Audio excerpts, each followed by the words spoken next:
हूँ कि आप एक किताब खोलें, उसमें से यर्मिया का जो किताब है उसमें से 9 अध्याय का हम लोग 23 और 24 वचन पढ़ेंगे। 23 और 24 वचन पढ़ेंगे। अगर पास्टर जी अगर हमारी मदद कर सके तो यर्मिया 9 अध्याय का 23 और 24 वचन। जरमाया चैप्टर 9 वर्स 23-24। यहोवा यूं कहता है, बुद्धिमान अपनी बुद्धि पर घमंड ना करे, न वीर अपनी वीरता पर, न धनी अपने धन पर घमंड करे, परंतु जो घमंड करे वह इसी बात पर घमंड करे कि वह मुझे जानता और समझता है कि मैं ही वह यहोवा हूँ जो पृथ्वी पर करुणा, न्याय और धर्म से काम करता हूँ, क्योंकि मैं इन्हीं बातों से प्रसन्न रहता हूँ। आमीन। धन्यवाद पास्टर जी। आइए हम प्रार्थना में जाएं। सर्वशक्तिमान अनुग्रहधारी पिता, पवित्र और महान परमेश्वर, आपके नाम की महिमा, आपके नाम की स्तुति हो प्रभु। आज बोलने वाला मैं नहीं पिता, आपका पवित्र आत्मा मेरे द्वारा बात करने पाए परमेश्वर। हम प्रार्थना करते परमेश्वर हमारे हृदय, हमारे कानों को खोले, ताकि परमेश्वर जो भी वचन आज हम सीखें परमेश्वर उसके अनुसार अपने जीवन को व्यतीत भी करने पाए। अपने जीवन, अपने प्राण और इस छोटे से शेयरिंग का समय को आपके पवित्र हाथों में समर्पित करते ये छोटी सी विधि उद्धार बताई शुक्राना सुनाते सुनो ग्रहण करें। आमीन। Hallelujah, hallelujah. परमेश्वर का धन्यवाद हो, आज फिर से हम लोग यहाँ पर आए हैं। मैं प्रचार से पहले में छोटा सा एक सवाल मैं हमेशा पूछता हूँ, हमेशा रहता है। आपको मालूम है जो धन संपत्ति है, जो धन संपत्ति पैसा जो है, कब से शुरुआत हुआ? अगर आप हिस्ट्री पढ़ते होंगे तो आप जानते होंगे हिस्ट्री में पैसों का इस्तेमाल कब से हुआ। अगर हमारे इस भारत के वर्ष के बारे में अगर देखें तो अगर आप एक वचन में आपके सामने पढ़ना चाहता हूँ फिर से, एस्तर का किताब, हम लोग एस्तर की किताब पहला अध्याय का पहला वचन हम लोग पढ़ेंगे। यहाँ पर लिखा हुआ है, श्रेष्ठ राजा अर्थात वही श्रेष्ठ जो भारतवर्ष से इथियोपिया तक 127 प्रांतों पर शासन करता था। उसके दिनों में ऐसा हुआ कि जब श्रेष्ठ राजा शूशन नामक अपनी राजधानी में राज सिंहासन पर विराजमान था, तो उसने अपने शासन के तीसरे वर्ष से सब उच्चाधिकारियों और कर्मचारियों को भोज दिया। फारस और मादे देशों के सेनापति और सब प्रांतों के प्रधान और उच्च अधिकारी उसके समक्ष उपस्थित थे। मैं आपको बताना चाहता हूं कि यहाँ पर जो श्रेष्ठ राजा जो है, भारत के बारे में आप यहाँ पर पहली बार बाइबल में देखेंगे। हिंदुस्तान के बारे में, यहाँ पर इंडिया के बारे में लिखा गया है। इंडिया से लेकर के इथियोपिया तक कितने प्रांतों में, कम से कम 127 प्रांतों में जो हमारे जो राजा थे वो क्या करते, शासन करते थे। शासन करने के समय में वो लोग क्या करते थे, भारत में नमक का क्या बोलते हैं, आदान प्रदान होता था। भारत में खुद का नमक नहीं था, भारत में खुद का नमक नहीं था। इसी समय जब हमारे जो क्या बोलते हैं महात्मा गांधी जी यहाँ पर जब भारत में आए, उन्होंने नमक की खेती बोल करके उन्होंने नमक का जो एक है शुरुआत किया, जहां पर इंडियन लोग खुद का नमक बनाते हैं। आज टाटा नमक, अलग अलग प्रकार के नमक भारत में देते हैं, दिखे जाते हैं और उसको पैसे से खरीदे जाते हैं। परंतु उन दिनों में क्या होता था कि नमक का क्या होता है, यहाँ पर खेती यहाँ नहीं था। तो लोग क्या करते थे, भारत से बाहर के देशों से क्या करते थे, नमक लेकर आते थे और यहाँ के लोग क्या करते थे, उसके बदले में मसाले और सुगंधित परफ्यूम और सोना दिया करते थे। उस समय में सिक्के नहीं होते थे, उसमें क्या बोलते, थैलियों में सोने के कुछ रखे जाते थे, दाने क्या बोलेंगे, उसके टुकड़े रखे जाते थे और एक थैली का हिसाब कीमत होता था।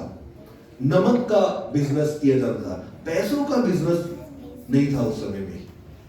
जब हम देखते हैं पुराने समय में देखते हैं, हम अब्राहम के समय में देखते हैं, अब्राहम में भी कई पैसों के बारे में जिक्र किया है, दशमांश के बारे में जिक्र किया है, बहुत सारी चीजों के बारे में जिक्र किया गया है। परंतु अगर आप उधर में वहां पर देखें तो सब कोई ना कहीं ना कहीं से कमाने में क्या लगा हुआ है, लगे हुए हैं कमाने में। मतलब आदम और हवा से लेकर करके आज तक पीढ़ी दर पीढ़ी कमाने में लगे हुए हैं। बच्चों को आज हम स्कूल भेजते हैं कि कल कुछ बन जाए और कुछ कमा के लेकर आए। आज हम काम करते हैं, काम इसलिए करते हैं ताकि कुछ कमा करके पैसा घर में लेकर आए। सब लोग लगे हुए, ऐसा कोई भी हमारे इस भवन में तो छोड़ो, इस चौचानपुर के या भारत में या पूरे देश में, पूरे वर्ष के हर जगह में कोई भी ऐसा नहीं है जिसे पैसों से आज प्रेम नहीं होगा या पैसों के लिए वो काम नहीं करता होगा। सब लोग संपत्ति जमा करने में लगे हुए हैं, लगातार जमा कर रहे हैं। मैं एक और वचन मैं आपके सामने रखना चाहता हूं। अगर आपके पास बाइबल है तो मेरे साथ आप अगर निकालेंगे भजन संहिता की किताब, भजन संहिता में अगर हम देखेंगे, वहां पर 62 अध्याय का 62 में 10 में लिखा हुआ है, अंधेर करने पर भरोसा मत रखो, ना लूट मार करने पर व्यर्थ आशा रखो। यदि धन संपत्ति बढ़े फिर भी उस पर मन ना लगाना। परमेश्वर का वचन कहता है कि धन संपत्ति बढ़ने के बारे में, कि धन संपत्ति जब बढ़ता है लोगों का मन क्या होता है, उसमें आना शुरू होता है, लोगों का ध्यान उसमें जाना शुरू होता है। अगर हम इस सारे वचन के बारे में अगर हम लोग ध्यान से पढ़ें और उसे देखें तो हम इन बातों को जानते हैं। बाइबल हमें बताता है, मैं फिर से उस वचन की ओर जाना चाहता हूं। यहां पर लिखा है, यहोवा यूं कहता है, बुद्धिमान अपनी बुद्धि पर घमंड ना करे। बुद्धिमान अपनी बुद्धि पर घमंड ना करे, ना बलवंत अपने बल पर, और ना ही धनवान अपने धन संपत्ति पर गर्व करे। यहां पर 3 बातों को ध्यान से देखिएगा। यहां पर क्या लिखा हुआ है, बुद्धिमान अपनी बुद्धि पर क्या करे, घमंड ना करे। दूसरा क्या है, बलवंत जो ताकतवर है वो क्या करे, अपने बल पर क्या करे, घमंड ना करे। और ना ही धनवान अपने धन संपत्ति पर गर्व करे। किस पे गर्व करना है हम उसके बारे में देखेंगे।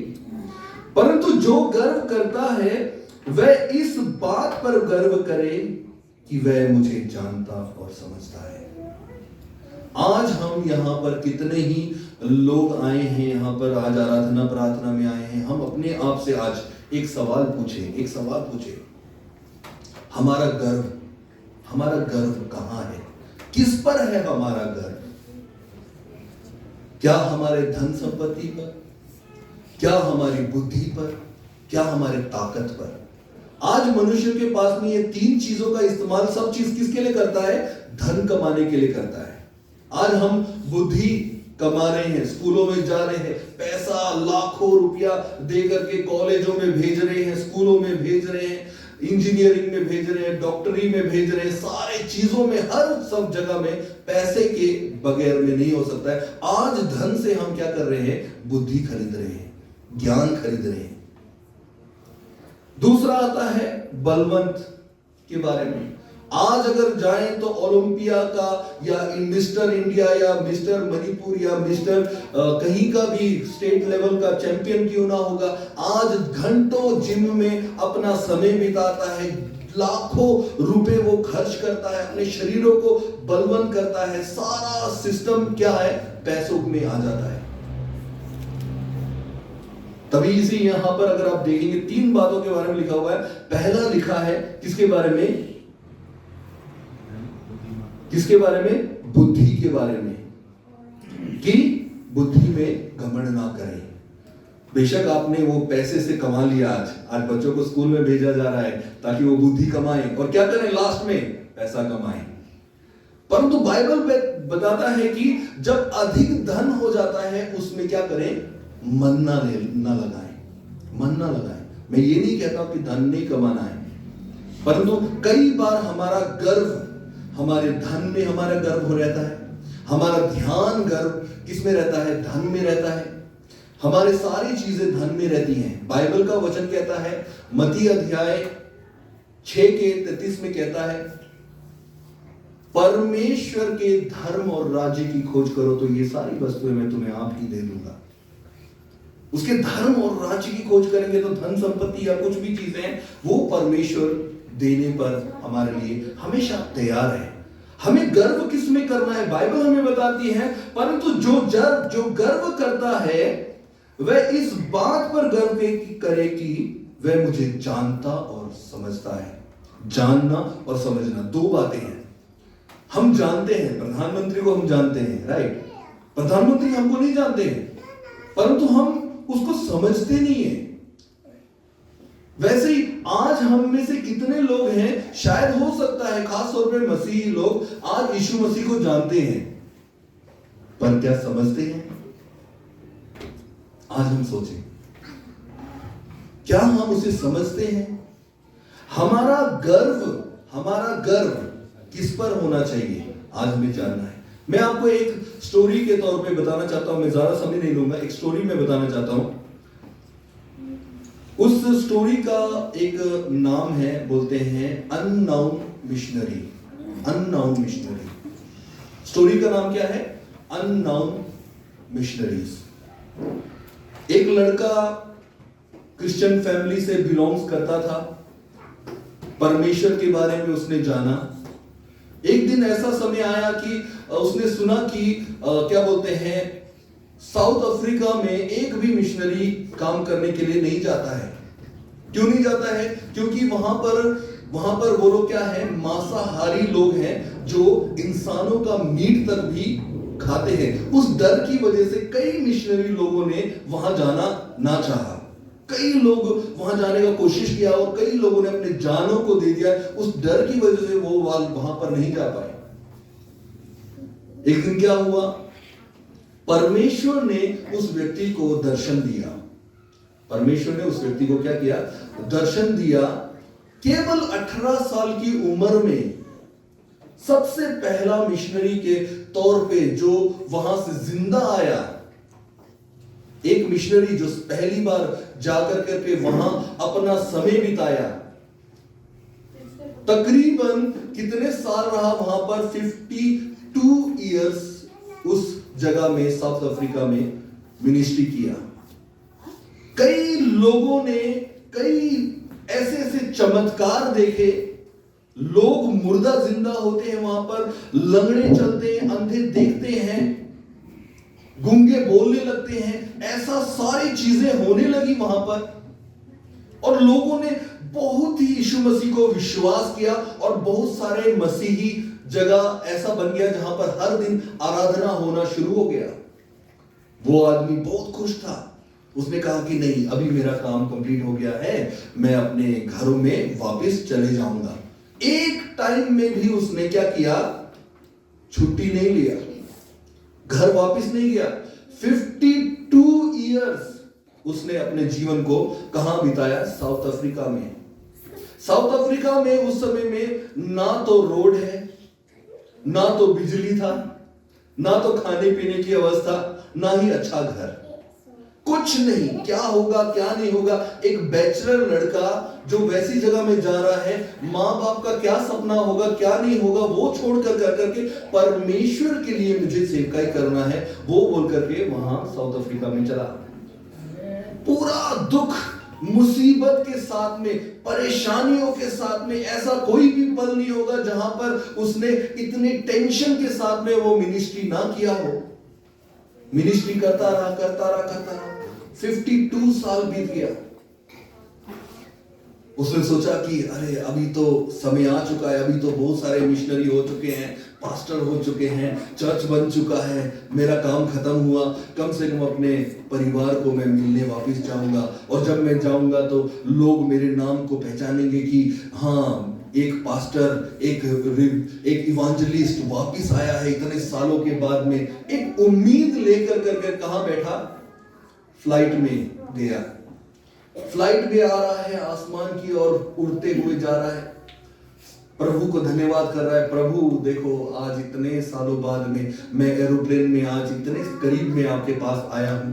प्रभु मैं जब जाऊं तो सब लोग मेरा स्वागत करेंगे, मेरे को दिल में बहुत खुशी है, मैं जाना चाहता हूं, मैं देखना चाहता हूं कि मेरे लोगों में कितना खुशी होगा मेरे लिए कि मैं साउथ अफ्रीका में 52 साल मेरा जिंदगी मैंने बिताया है, आज मैं अपने घर जा रहा हूं, लोग मेरा स्वागत कैसे करेंगे मैं देखना चाहता हूं। बहुत एक्साइटेड होकर करके क्या है, एरोप्लेन में बैठा है, समय जा रहा है, बीत रहा है, वहां से आवाज आ रहे हैं, बोल रहे हैं कि अभी हम लोग यहाँ पर इंग्लैंड में क्या है, फ्लाइट आने वाला है, उतरने वाला है, कृपया करके अपने सीट बेल्ट को बांध लें, तैयार हो जाए। दिल में एक खुशी है, एक उम्मीद है कि भाई क्या होने वाला है, आज लोग मेरा स्वागत कैसे करेंगे, क्या होगा, कितना साल मैंने इतना दुख किया, अभी वो दुख जाने वाला है, अभी मैं वो खुशी को मैं पाने वाला हूं।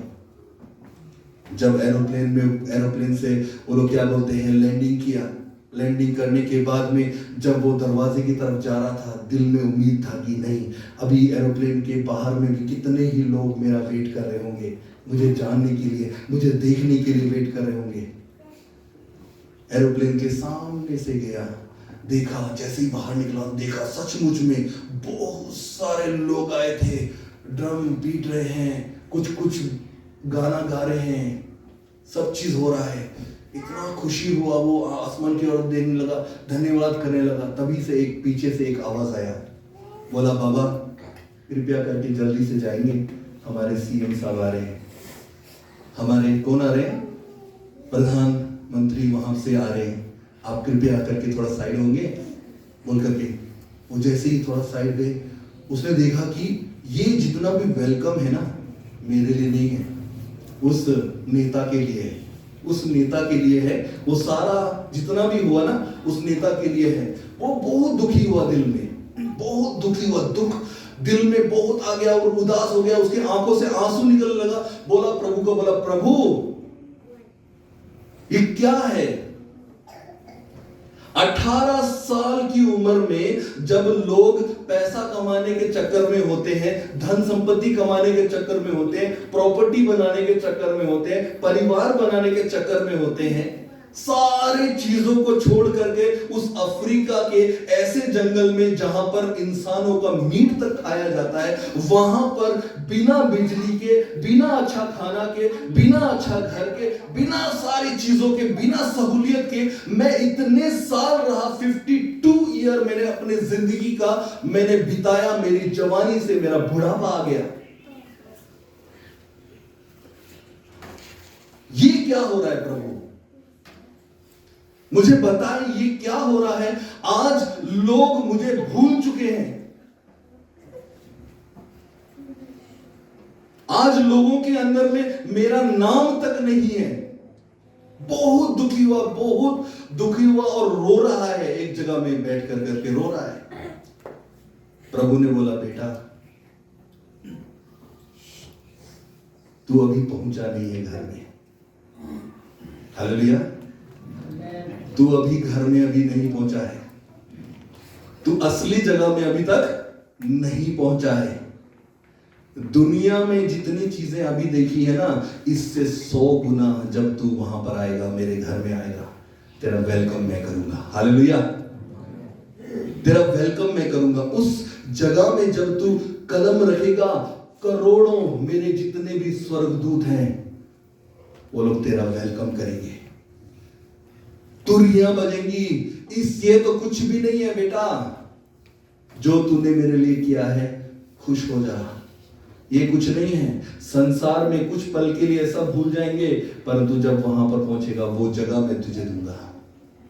अननोन मिशनरीज, आज कितने ही मिशनरीज हैं जो अननोन हैं, जिनके नाम तक नहीं है। आज बहुत सारे प्रचारक अलग अलग नाम लेते हैं, बहुत सारे प्रचारक अलग अलग चीजों को बोलते हैं, परंतु ऐसे बहुत सारे ऐसे मिशनरीज हैं जिनके ना तो शुरुआत मालूम है ना ही अंत मालूम है। परंतु पूरे दिल से मिनिस्ट्री कर करके रखा हुआ है, परंतु हम जानते हैं कि उसका नाम कहां पर लिखा है। हालेलुया।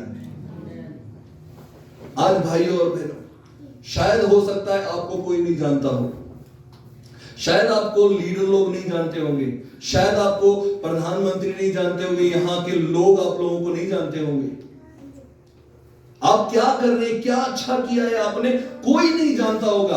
परंतु मैं आपको बताना चाहता हूं कि भाइयों और बहनों, परमेश्वर ने हर एक चीज का हिसाब लिख रखा है। हालेलुया। परमेश्वर ने हर चीज का हिसाब लिख करके रखा है। अगर आप उसे जानते हैं, उसे समझने की भी कोशिश करें। हालेलुया। उसे जानते हैं, उसे समझने की भी कोशिश करें। इस बात में गर्व करें कि आप उसे जानते हैं और उसे समझते हैं। शायद लोग उसे जानते होंगे, समझते नहीं होंगे, शायद आपके नामों को कोई नहीं जानता होगा, परंतु बाइबल यशायाह की किताब में लिखा है, परमेश्वर ने अपने हाथों को खोद करके हमारे नाम को वहां लिखा है। हालेलुया। वहां नाम लिखा हुआ है, आप लोगों के नाम उस हथेली में लिखे हुए हैं और उस जीवन की पुस्तिका में लिखे हुए हैं। हालेलुया। आपके छोटे छोटे काम, छोटे से बड़े काम, कितने ही छोटे छोटे मिनिस्ट्री से लेकर के बड़े मिनिस्ट्री तक आपने किए होंगे। शायद आप पास्टर नहीं होंगे, शायद आप रिवरेंड नहीं होंगे, शायद आप इवांजलिस्ट नहीं होंगे, शायद आप इतने बड़े ओहदे में इतने बड़े लीडर नहीं होंगे, शायद हो सकता है कि आप आम इंसान हो जिसे कोई नहीं जानता है। परंतु मैं आपको बताना चाहता हूं, बेशक आप आम इंसान हैं, परंतु परमेश्वर आपके नाम को जानता है। हालेलुया। बाइबल कहता है कि परमेश्वर ने अब हमारे सर के बाल तक गिन के रखे हैं, तो वो हमारे नाम को क्यों ना याद रखेगा। हालेलुया। मैं आपको बताना चाहता हूं, गर्व करें, इस बात के लिए गर्व करें कि यीशु मसीह हमारे लिए मारा गया, इस बात के लिए गर्व करें कि वो तीसरे दिन मृतकों में से जी उठा, इस बात के लिए गर्व करें कि मेरा नाम जीवन की पुस्तिका में है और मैं एक दिन वापस जाऊंगा उस राज्य में। शायद हो सकता है इस संसार में आपको खुशी ना मिले, शायद हो सकता है इस संसार में वो चीजें ना मिले जो आप एक्सपेक्ट करते हैं दूसरों से, परंतु वहां पर भाइयों और बहनों, आपके लिए बहुत बड़ा इनाम है। आप भी एक अननोन मिशनरीज हैं। हालेलुया। अननोन मिशनरीज हैं जिसके बारे में कोई नहीं जानता, दुनिया वाले नहीं जानते। बेन हिन के बारे में सब कोई जानता है, पॉल दिनाकरन के बारे में सब कुछ जानता है, बिली ग्राहम के बारे में सब कुछ जानते हैं, परंतु बहुत सारे ऐसे मिशनरीज हैं जो पहाड़ों में ऐसी जगह में जहां लाइट नहीं आता, जहां पे बिजली नहीं आता, जहां पे खाने की व्यवस्था नहीं है, बहुत सारे ऐसे लोग हैं हमारे कम्युनिटी में हैं, ऐसे लोग जिनके बारे में नहीं जानते। आप कितनी मदद करते हैं, कितने लोगों को हेल्प करते हैं, कितना मिनिस्ट्री करते हैं, कोई नहीं जानता, परंतु हमारा परमेश्वर जानता है। हालेलुया। आज हम अपने आप को ढाढ़स बांधे, अपने आप को हौसला करें कि परमेश्वर ने जो योजना हमारे लिए बनाया है उसे वो पूरा करेगा। उसके लिए आपको किसी जगह में आपको बड़े ओहदे में होने की जरूरत नहीं है। If you are a kid, God knows your name. If you are old, God knows your name. परमेश्वर आपके नामों को जानता है, सिर्फ नामों को नहीं जानता, हर एक कार्य को जो आपने गुप्त में किए हैं उन कार्यों को भी परमेश्वर जानने वाला परमेश्वर है। हालेलुया। मैं आज आपको इंकरेज करना चाहता हूं, ये नहीं सोचे कि परमेश्वर आपको भूल गए हैं। भाइयों और बहनों, जिस समय उसके क्रोस में चढ़ाया गया, उस किल से लगाया गया, उस किल को जब उसके हाथों में गाड़ा गया, उस किल में जब आपका उस नाम को वहां लिखा जा रहा था, हालेलुया, आपका नाम लिखा जा रहा था, जब उस किल गाड़े गए थे उसमें आपका नाम लिखा जा रहा था।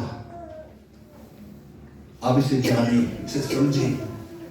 आप भी एक अननोन मिशनरीज हैं जिसे कोई नहीं जानता, परंतु परमेश्वर आपको जानता है। इसलिए हम गर्व करें कि हम उसे जानते और समझते हैं, ना कि धन संपत्ति पर। जो कमाए करो, कमाओ, कोई प्रॉब्लम नहीं है, परंतु परमेश्वर का जो समय है उसको ना खाना, उसको चुराना नहीं कभी भी।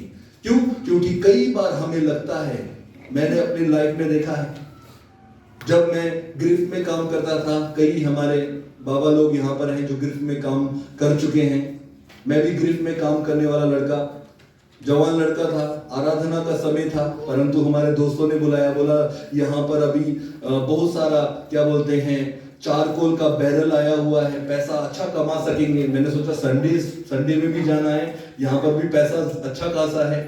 मैंने सोचा क्या करूं, परमेश्वर या तो पैसा, परमेश्वर या तो पैसा। मैंने सोचा आराधना तो हर बार करते हैं, मेरे मम्मी लोग भी कर लेंगे, मैं पैसा कमाता हूं। मैं चला गया पैसा कमाने के लिए।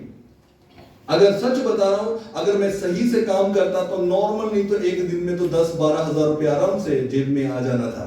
मैं गया काम करने के लिए, एक ट्रक को पूरा खाली किया हम लोगों ने, दूसरे ट्रक में गया और अचानक ही वो बैरल, वो बड़ा 200 केजी का बैरल मेरे पांव में गिर गया। मैं उठा नहीं सका, लोग आए, लोगों ने उठाया, मेरा पांव इतना सूज गया। मैं जाकर करके हॉस्पिटल में गया, हॉस्पिटल में एक्सरे कराया, देखा, मैं कम से कम 15 दिन नहीं चल पाया। मैं कमाने गया था 12,000 रुपया, 600-700 रुपये उन्होंने मुझे दिया क्योंकि मैंने एक ही ट्रक को खाली किया था। तो उसके बाद में कितना खर्चा आया पाँव के लिए, दवाई के लिए, सब चीज के लिए 4 गुना मुझे पैसा देना पड़ा उल्टा। मैं समझा वहां पर नहीं, जो समय है, शायद हो सकता है संडे में आपके पास पैसा कमाने का रास्ता बहुत सारा होगा, परंतु ये जगह उससे भी ज्यादा जरूरी है। शायद हो सकता है संडे को ही आपको फ्री टाइम मिलता होगा घूमने घामने का, परंतु ये जगह बहुत इंपॉर्टेंट है। संडे का समय बहुत इंपॉर्टेंट है। आपके पैसे से ज्यादा इंपॉर्टेंट ये जगह है जहां पर हम अपने परमेश्वर की आराधना करते हैं, क्योंकि उसने हमारे लिए अपने जान को, उनके प्राण को दिया। उसने क्रूस में अपने लहू को बहाया ताकि हम जीवन पाए। Hallelujah, hallelujah. हम जानते हैं यहाँ पर आज जितने भी भाई और बहनें हैं यहाँ पर बैठे हुए हैं, हम जानते हैं कि हम काम करते हैं, मेहनत करते हैं, परिवार के लिए करते हैं, परंतु परिवार का रखवाली करने वाला ऊपर जो आसमान में बैठा है ना, वो हमें देख रहा है। वो हमारे लिए खाना पीने का बंदोबस्त वो करेगा, परंतु उसका समय हमें नहीं छीनना है, उसका समय हमें नहीं छीनना है। आराधना में आना है, प्रार्थना करना है, उसका समय हमें देखना है, क्योंकि हम जानते हैं कि हमारा प्रभु कौन है। हम जानते हैं और समझते हैं उस परमेश्वर को कि वो हमारे लिए क्या कर सकता है। हालेलुया। परमेश्वर इस छोटे से शेयरिंग के द्वारा हम सभी को आशीष दें। मैं बहुत सारी बातों को करना चाहता था, परंतु समय ना होने के कारण में परमेश्वर के जो भी वचन है, परमेश्वर इस वचन के द्वारा आशीष दे। आइए हम अपनी आंखों को बंद करें और प्रार्थना में जाएं। हालेलुया। सर्वशक्तिमान और हृदय पिता, पवित्र और महान परमेश्वर, आपके नाम की महिमा, आपके नाम की स्तुति हो प्रभु। आज जो भी हमने यहाँ पर सीखा है, जो भी समझा है परमेश्वर, वो अननोन मिशनरी के तौर पे परमेश्वर, जो हम लोग यहाँ पर विराजमान है, बहुत सारे कार्यों को कर रहे हैं जिसे लोग नहीं जानते हम क्या काम करते हैं, परंतु उन सारी बातों को आप जानने वाला परमेश्वर है प्रभु। हम अपने जीवन, अपने प्राण, अपनी आत्मा को हम आपके हाथों में समर्पित करते हैं, और जितने भी यहाँ पर हमारे भाई बहन लोग जो भी आए हैं, उन सभी को आपके हाथों में समर्पित करते हैं। उनके अंदर में शांति और आनंद है। सारा आदर महिमा आपको देते हैं। छोटी सी विनती हमारे आने वाले उद्धारकर्ता यीशु मसीह के पवित्र और मिठे नाम से मांगते हैं, सुनो करें।